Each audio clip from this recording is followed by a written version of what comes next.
Welcome to bankers reasoning channel. Friends, state bank of India ने अपना recruitment for junior associates customer support and sales 21-22 का vacancies release कर दिया है। जैसा आप देख रहे हैं, ऑनलाइन रजिस्ट्रेशन की जो एप्लीकेशन है एंड पेमेंट फीस की डेट्स जो दी हुई हैं 27 अप्रैल 2021 से 17 मई 2021 तक है। आपके पास बहुत एम्पल टाइम है कि आप इस नोटिफिकेशन को, जो कि 9 पेज का है, डिटेल में पढ़ें, अपना रिलेवेंस के अनुसार डॉक्यूमेंट सेट करें, उनकी सॉफ्ट कॉपी बनाएं और फिर उसको फॉर्म को भरें। फॉर्म भरने में जल्दी ना करें, गलती हो सकती है और जो आपको महंगी साबित हो सकती है। इसमें आप देख रहे हैं कि आपको सर्कल है उनके स्टेट बैंक ऑफ इंडिया के, उन्हीं के अनुसार आपको भरना है। वहां पे आपको जो ग्लिच आ सकता है वो क्या है कि वैकेंसीज कम ज्यादा होने की वजह से हम फॉर्म भरते टाइम ये सोचते हैं कि दूसरे स्टेट से फॉर्म भर देते हैं, वहां से सिलेक्शन हो जाएगी। तो वहां पे आपको एक और ऑब्स्टिकल आता है आपके सामने, वो है कि आपको उस स्टेट का the test for knowledge of specified opted language will be conducted as a part of selection process. तो आप अगर मेंस क्लियर भी कर लेते हैं तो भी आपको एक एग्जाम जो लैंग्वेज होगी उस स्टेट की, उसका प्रोफिशिएंसी टेस्ट को क्लियर करना पड़ेगा। हाँ, अगर आपने 10th और 12th में वो एग्जाम क्लियर किया हुआ है, यहाँ पर देखिए मध्य प्रदेश, यहाँ पर दिख रहा है आपको भोपाल हिंदी है। तो जैसे अगर कोई मूलतः मध्य प्रदेश का निवासी है तो वो हिंदी लैंग्वेज ऑप्ट कर सकता है, वहां से फॉर्म भर सकता है। और वो कर्नाटक से भी फॉर्म भर सकता है अगर उसने कन्नड़ा पढ़ी है, आपने 10th और 12th में, और उसकी स्कूलिंग कर्नाटक में हुई है, तो दो जगह से एलिजिबिलिटी उसकी हो जाती है। पर फॉर्म आपने एक ही जगह से भरना है। आप एलिजिबल हो दोनों जगह से, बट फॉर्म आपको एक ही जगह से भरना है। आपका लैंग्वेज प्रोफिशिएंसी टेस्ट नहीं होगा, क्योंकि अगर आपके 10th या 12th में आपका एक सब्जेक्ट हिंदी है तो आपको मध्य प्रदेश से सिलेक्ट होते हैं तो आपको वहां पे लैंग्वेज प्रोफिशिएंसी टेस्ट नहीं देना होगा। और चूंकि अगर आप कर्नाटक से पढ़े हैं और कर्नाटक का आपका कन्नड़ा लैंग्वेज है 10th और 12th में, तो आपको वहां से भी एग्जाम लैंग्वेज प्रोफिशिएंसी टेस्ट नहीं होगा। तो ये इंपॉर्टेंट चीज आपको यहाँ पे फर्स्ट पैराग्राफ से समझनी है। उसके बाद उन्होंने कहा है कि प्रिलिमिनरी एग्जामिनेशन जो है हमारा जून 2021 में होगा, यानी कि बहुत कम समय है। मई अभी आपका कल से शुरू हो रहा है, थोड़े दिनों में ही, और जून में आपका प्री होगा। और उसके तुरंत एक महीने के हार्डली, तो आप समझ के चलिए कि 15 या 20 जून के आसपास आपका प्रीलिम्स हो जाएगा। और एक महीने का अगर गैप देता है या 20 दिन का भी गैप देता है तो उन्होंने मेंस एग्जाम आपका दे दिया टाइम डेट 31 जुलाई 2021। और एसबीआई जिस डेट को बोलता है उसी डेट को करता है, बनिस्बत अगर ये जो कोरोना का सिचुएशन की वजह से कुछ अप डाउन ना हो तो 31 जुलाई आप मान के चलिए कि मेंस का एग्जाम आपका होगा। यहाँ पे आपने ध्यान देने वाली बात है कि सर्कल होता है, जैसे कि अहमदाबाद सर्कल के अंदर में कौन सा स्टेट आता है, गुजरात स्टेट आता है, वहां की लैंग्वेज जो है गुजराती है। बैंगलोर का है तो देखिए कर्नाटका है, और वहां की लैंग्वेज यहाँ पे कन्नड़ा दी हुई है। तो इस तरीके से आप फॉर्म भर सकते हैं, पर आपको वहां की लोकल लैंग्वेज जो है उसका या तो 10th और 12th का सर्टिफिकेट होना चाहिए या फिर आपको एक लैंग्वेज प्रोफिशिएंसी टेस्ट देना पड़ेगा। वैकेंसीज आई हुई हैं फ्रेंड्स, ये बहुत अच्छी बात है कि कोरोना काल में भी वैकेंसीज रिलीज कर रही है बैंक्स, और they are up to recruitment. So it is a good sign, positive sign. बेशक वैकेंसीज कम है पर अच्छा है, एटलीस्ट वैकेंसीज आ रही हैं। इस साल कम है, अगले साल ज्यादा हो जाएंगी।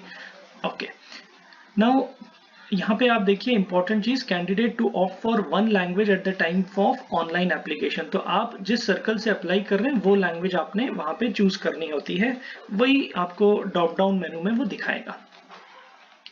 आगे चलते हैं तो आप देखिए कि यहाँ पे बहुत सारा उन्होंने रिजर्वेशंस और एसेंशियल एकेडमिक क्वालिफिकेशंस वगैरह उन्होंने बता रखी। इसकी एसेंशियल एकेडमिक क्वालिफिकेशन ग्रेजुएशन ही है। एलिजिबिलिटी क्राइटेरिया में आपकी जो एज है वो 28 years, not below 20 years and not above 28 years होनी चाहिए। उन्होंने एक्सक्लूसिव और इंक्लूसिव डेट भी आपको बता रखी है कि 2 अप्रैल 1993 से पहले बॉर्न वाला बंदा नहीं चलेगा, और not later than 1 April 2001, both days inclusive. और उसके बाद जो एज रिलैक्सेशन है वो 5 साल, 3 साल, 10 साल, 15, 13, इस तरीके से अलग अलग एज रिलैक्सेशन दी हुई है उन्होंने, बेस्ड ऑन सोशल रिजर्वेशन जो कि गवर्नमेंट की तरफ से दिया जाता है। आपको इसको पूरा डिटेल में पढ़ना है। फोर्थ पॉइंट पे मैं स्ट्रेस करना चाहूंगा, फॉर्म भरने का जो आपका है प्रोसेस, उसके लिए आप स्वयं इसको एक बार डिटेल में पढ़ें, क्योंकि आपके रिलेवेंट कौन सा क्लू और कौन सा पॉइंट है वो आपको समझना होगा। सिलेक्शन प्रोसीजर पे नजर डालें तो इन्होंने क्लियर बोला है कि ऑनलाइन टेस्ट होंगे, प्रिलिमिनरी और मेन, और साथ ही एक ऑप्टेड लोकल लैंग्वेज का आपका प्रोफिशिएंसी टेस्ट होगा। प्रोफिशिएंसी टेस्ट मैं आपको दोबारा बता रहा हूं कब होगा, अगर आपका 10th और 12th में वो लैंग्वेज नहीं है जो आपने ऑप्ट करी है। प्रिलिमिनरी एग्जामिनेशन जब आप देखते हैं तो फिर यहाँ पर 100 मार्क्स का प्रिलिमिनरी एग्जामिनेशन है, जिसमें 3 सेक्शंस हैं, इंग्लिश लैंग्वेज, न्यूमेरिकल एबिलिटी और रीजनिंग एबिलिटी। यहाँ पर आप देखिए रीजनिंग एबिलिटी और सबका 20-20 मिनट का टाइम है। सबसे इंपॉर्टेंट चीज जो यहाँ पर आपको है कि सबसे पहला है कि सेपरेट टाइमिंग आपको है, दूसरा नेगेटिव मार्किंग वहां पर होगी, 0.25 मार्क्स आपका जाएगा एक गलत के लिए या 1/4 of that mark. No minimum qualifying marks are prescribe for individual test और एग्रीगेट स्कोर। मिनिमम कोई क्वालिफाइंग नहीं है, जो मेरिट जो बनेगी हाईएस्ट से वो नीचे आते जाएंगे और डिसेंडिंग ऑर्डर में उसको मेरिट बनाते हैं वो। Section wise marks will not be maintain, तो यहाँ पर आपको सेक्शन वाइज मार्क्स नहीं है, आपको 100 में से जितना आएगा उसी के अनुसार आपको मेरिट बनेगी। तो ये एक अच्छा पॉइंट है आपके लिए। Next is structure of online main exam. आप देखेंगे तो इसमें आपको एक सब्जेक्ट बढ़ जाता है, जीके, जनरल फाइनेंशियल अवेयरनेस। इसकी तैयारी आप अभी से शुरू कर दीजिए, आज से ही शुरू कर दीजिए, और जनवरी से पूरे करंट अफेयर्स पढ़ना शुरू कर दीजिए। ये बहुत ही डिसाइसिव फैक्टर होता है। जनरल इंग्लिश, इसकी भी प्रैक्टिस आपको मॉक टेस्ट के थ्रू करनी चाहिए। क्वांटिटेटिव एप्टीट्यूड, यहाँ पर देख रहे हैं न्यूमेरिकल एबिलिटी है, यहाँ क्वांटिटेटिव एप्टीट्यूड है। न्यूमेरिकल एबिलिटी का मतलब है यहाँ पर आपको बेसिक स्पीड मैथ्स वगैरह आपको देखने मिलेगा, बेसिक कैलकुलेशन। रीजनिंग एबिलिटी में भी सेम, यहाँ पर आपको रीजनिंग एबिलिटी सेम रखा गया है बट उसका लेवल थोड़ा हाई हो जाता है। यहाँ कंप्यूटर एप्टीट्यूड है, 1-2-4 क्वेश्चन कंप्यूटर एप्टीट्यूड के आ जाते हैं। मैं बात करूंगा रीजनिंग एबिलिटी की। रीजनिंग एबिलिटी में आपको इन दोनों सेक्शंस में क्या इंपॉर्टेंट है वो मैं आपको अगले अपने वीडियोस में बताऊंगा। Each test will have a separate timing as mentioned above. हर एक टेस्ट का अलग अलग टाइमिंग होगा, तो इसलिए आपको बहुत इंपॉर्टेंट है कि आप इस चीज को समझ के काम करें। क्वेश्चंस ऑब्जेक्टिव होंगे। जनरल इंग्लिश लैंग्वेज वाला जो पेपर है उसको छोड़ के बाकी जो क्वेश्चंस पेपर हैं वो इंग्लिश और हिंदी में होंगे, बाइलिंगुअल, तो वो आपको पता होना चाहिए। There will be negative marking, mains की बात कर रहा हूँ। 1/4 of marks assign will be deducted for each wrong answer. Section wise marks will not be maintained. Merit list will be drawn state wise, category wise. Candidate qualified in the test will be placed according to their aggregate marks in descending order in respective state and categories. तो यहाँ पे आप याद रखिए कि pre का जो marks है वो आपका काउंट नहीं होता। Pre is a merely qualifying exam, तो इसलिए आप इस चीज को बिल्कुल ध्यान में रखिए कि आपका जो सिलेक्शन होगा वो मेंस की मार्क्स के ऊपर होगा।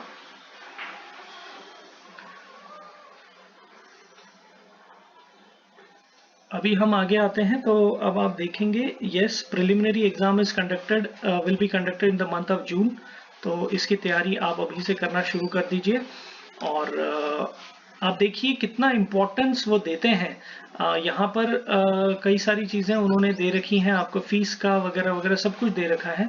आप यहाँ अगर ध्यान से देखेंगे तो चीज़ें आपको समझ आएंगी और इनको अच्छी तरह पढ़िए। ये 27 अप्रैल 2021 को उन्होंने रिलीज किया है, जनरल मैनेजर सीआरपीडी। यहाँ पर आपको tentative list of preliminary examination, main and pre examination training का आपको अनेक्चर 1 में दिया है, जो कि बहुत इंपॉर्टेंट है। जैसे आप देख सकते हैं आंध्र प्रदेश में बहुत सारे सेंटर्स दिए हैं, अरुणाचल प्रदेश में एक ही सेंटर है, आसाम में 4-5 सेंटर है। तो सेंटर आपके अपने अनुसार चुनिए, एग्जाम जहाँ से आप दे सकें। कोरोना अभी चल रहा है तो जहाँ से आपको सुविधा हो वहाँ से आप दें।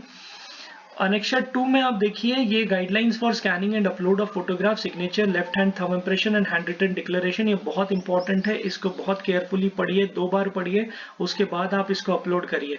अगर वो इतना डिटेल में जाके आपको चीजें बता रहे हैं तो आपका भी काम है कि आप इस नोटिफिकेशन को 1 दिन 2 दिन अच्छी तरह पढ़िए, अपने डॉक्यूमेंट जमा करिए, टेक योर टाइम, 2-4 दिन आराम से बैठ के इसको भरिए, कोई जल्दबाजी ना करें। बहुत सारे कैंडिडेट्स का कई बार फोटो आगे पीछे हो जाता है, फोटो की जगह सिग्नेचर आ जाता है, सिग्नेचर की जगह फोटो आ जाता है। अपलोड करते टाइम आप देखिए कि जब आप सिग्नेचर अपलोड कर रहे हैं तो क्या आपने सिग्नेचर ही अपलोड किया है या आपने सिग्नेचर की जगह फोटो अपलोड कर दिया, या कुछ उनकी तरफ से भी टेक्निकल गलतियां हो सकती हैं, कुछ सॉफ्टवेयर में प्रॉब्लम हो सकती है। तो इन चीज़ों को आपने ध्यान से भरना है। अनेक्शर 2 में ये चीज़ें हैं, ये एक सर्विसमैन के लिए भी कुछ उन्होंने फॉर्म्स दे रखे हैं जो कि उनके काम आते हैं। फ्रेंड्स, ये नोटिफिकेशन था और अब आप अपनी तैयारी में जुट जाइए अच्छी तरीके से, और best of luck to all of you and keep on practising, working hard. 2 महीने हार्ड वर्क करिए, मॉक टेस्ट दीजिए और जुड़े रहिए इस चैनल से। I will keep on guiding you throughout on how to face the exam, और आपकी तैयारी में मैं आपकी बहुत मदद करूंगा। Thank you.